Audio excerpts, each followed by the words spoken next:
You are currently blind to 99% of your reality. And if you're not manifesting what you want, you're probably tuned into the wrong frequency. What's up? It's Peyton. I'm back with another video, and I'm about to put you on. I spent the last 2 years learning about the law of attraction, and today I'm going to tell you exactly how I would manifest from start to finish. Let's go. So, when we talk about a desire, what do we mean? When you desire something, that means you want to feel differently or experience things differently than you currently are. And spiritually, you can only have what you already have. And people get confused because they manifest something, but they're still signifying lack to the universe, that they don't have their desire. Because the universe is going to give you people, situations, and circumstances that will mirror your inner state. So when you're putting out into the universe that you're lacking your desire, the universe is just going to show you that that's true. And the thing most people mess up is they don't even know what they want. They don't even know what their desire is. They're just like, I just want to feel better. So what I want you to do is pause the video and write down exactly what you want. And then we're going to figure out how to make your desire you. So in order to become the person that attracts that desire, we have to achieve the vibrational state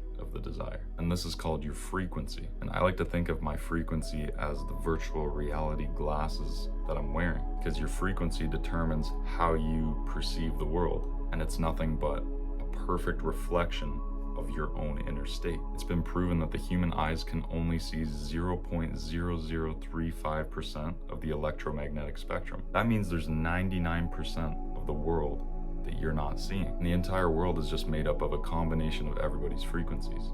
8 billion people, 8 billion frequencies. And when you align your frequency with your desire, that's when it filters into your life, because now the universe is going to seek to magnify that frequency. And now that we understand the idea of frequency, we're going to learn how to actually attract our desire into our life. So this is where you'll need to go back to that phrase you wrote down.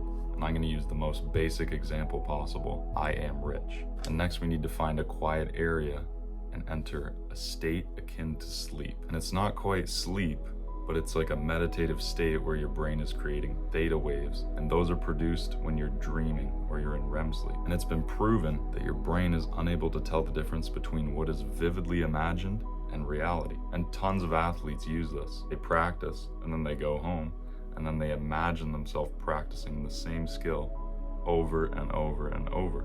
And it actually yields almost identical results. So with your phrase that you wrote down, you're going to vividly imagine a scene in which your phrase is actually true and is happening right now. And this is going to create emotions that are aligned exactly to the vibrational frequency of your desire. And emotion is the secret. So we want to create as much emotions as we can. So my phrase, I am rich, is going to be a scene of me holding a ton of money or driving that car. And in order to create the most emotions we can, it's even better to include a loved one congratulating you, or feeling your shoulder saying, congratulations on making your money. Once you've generated a lot of emotions, it's time to open your eyes and let go, because now you've signified to the universe that you've already achieved the frequency of your desires. Now, like I said before, the universe is going to seek to magnify that frequency by giving you people, scenarios, and situations that are aligned to your desire. Now that we've aligned to the frequency, this is where 99% of people fail. You may have heard the term old habits die hard. And it's true, because once you've established this new frequency, now your old self and your old habits are going to try and pull you back in. The temptation is going to be at an all-time high. And where majority of people mess this up is they just think, oh, this isn't working. I'm just going to give up. This never works, right? The urge is becoming stronger to come back actually means that it is working, because your old life is fighting to keep you where you are. But now you need to trust the process more than ever, because like we said before, you already know what you want. So why wouldn't you align to that? You have to become that person internally first before it shows externally. If you want your dream body but you don't work out, how are you going to be aligned to that frequency, right? But when the universe can finally trust you and sees that you have stuck to the plan, that's when you're going to receive your desire in reality. So if you learned anything in this video, I would appreciate you leaving your notes in the comments and giving me a like. Subscribe if you'd like to see more videos like this, and I will see you in the next video. Trust.